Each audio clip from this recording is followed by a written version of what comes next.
Eh bien bonjour, vous êtes avec Outreplum, et aujourd'hui nous allons parler de l'expérience et des niveaux. Qu'est-ce que l'expérience? Les points d'expérience dans les jeux sont des points que l'on acquiert en accomplissant des actions. Et une fois que vous avez assez de points, vous atteignez des paliers qu'on appelle des niveaux. Une fois que vous gagnez un niveau, vous pouvez obtenir des nouvelles possibilités de jeu, gagner des points en plus pour faire plus de dégâts ou des choses comme ça, ou alors parfois c'est juste pour le style. Mais alors, à quoi ça sert de gagner des points d'expérience? Avant tout, le but c'est d'avoir une impression de progression. Ça a aussi un côté ludique, dans le sens où on aime gagner des points, et en dernier lieu, ça donne une idée de l'investissement du joueur. Il y a différentes manières de progresser, mais en plus de ça, il y a différentes vitesses de progression. Et il n'y a pas de vérité, il n'y a pas de vitesse de progression à privilégier. Ça dépend de votre jeu. Mais je peux vous parler de différentes courbes qui illustrent les types de progression. On pourrait avoir une progression linéaire, c'est-à-dire qu'on gagne au fil d'une même période des niveaux. Logarithmique, où on pourrait dire que la montée de niveau prend toujours plus de temps. Donc les points d'expérience ou XP nécessaires seront toujours plus nombreux. Un autre moyen de progression, c'est ce que j'appelle le ponctuel. Alors pour ça, c'est pas une courbe, c'est tout simplement le maître de jeu décide lorsqu'il fait gagner des points à des moments précis. Par exemple, vous avez terminé ce chapitre, vous avez gagné des points, vous passez votre niveau, tout ça. Et sans plus attendre, j'aimerais vous partager quelques réflexions et conseils sur l'expérience et les niveaux. Premièrement, on ne devrait pas gagner des points d'XP uniquement en combattant, sauf si c'est un jeu de combat bien entendu. Parce que le problème, c'est que ça incite les joueurs à être barbares, et finalement, c'est pas toujours profitable à l'histoire.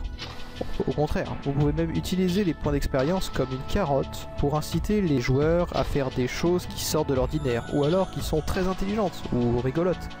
Du coup, ainsi, l'expérience peut être un outil de manipulation du groupe. Si les personnages affrontent des dangers, et qu'ils s'équilibrent face à eux, on peut se demander à quoi ça sert de gagner en puissance, si les monstres sont toujours plus puissants. À mon sens, je pense qu'on devrait faire en sorte qu'un niveau, ça veuille dire quelque chose. La progression n'est pas infinie, peut-être qu'on finit par atteindre ses limites, et je pense qu'il faut faire en sorte qu'un monstre très puissant ait toujours l'air dangereux. Et puis il y a aussi quelque chose d'un petit peu débile qui se passe quand on a des trop grandes différences de niveau, c'est des personnages qui affrontent des ennemis de niveau bien inférieur. Et là, ça peut perdre de son sens. Pourquoi on tuerait un bandit, genre imaginez que vous êtes un être humain, vous êtes niveau 100 et un bandit niveau 1, pourquoi vous le tueriez en un coup? Et surtout, si lui il vous poignarde, pourquoi ce ne serait pas dangereux pour vous? Dans ce cas-là, c'est soit que les niveaux n'ont pas d'importance, si on veut faire en sorte qu'ils puissent toujours vous tuer, ou alors vous êtes devenu très résistant. Quelqu'un qui résisterait à un coup de couteau dans la gorge, même si c'est un bandit niveau 1, ça peut paraître un peu bizarre. J'aurais tendance à penser qu'un niveau, c'est finalement un peu une histoire de dangerosité. Un humain, ça reste un humain. Il peut toujours être tué d'une flèche dans la tête, même s'il a tué un dragon niveau 1000 ou 1000 dragons. Un personnage joueur n'est pas obligé de gagner beaucoup de niveaux. Ça pourrait être quelque chose de très exceptionnel, ou alors des améliorations moindres. Bon, du coup, est-ce que vous voulez faire une progression infinie ou pas? C'est à vous de voir. Ça peut être intéressant de fixer les limites, mais comme je vous dis, en fait, ça dépend de votre jeu. Dans Dragon Ball Z, il gagne des points d'expérience à l'infini d'une certaine façon. Puis ça a l'air de bien se passer. Mais c'est que vous serez obligé de tout le temps faire de la démesure. Vous n'êtes pas obligé de faire gagner des niveaux à un personnage pour qu'il devienne plus fort. Ça pourrait se justifier dans l'histoire. Peut-être qu'il a découvert un artefact magique, il est plus puissant à présent. Ou alors, il a trouvé un maître et il a appris la magie. Il a travaillé dur, du coup on pourrait dire qu'il gagne des points d'XP aussi.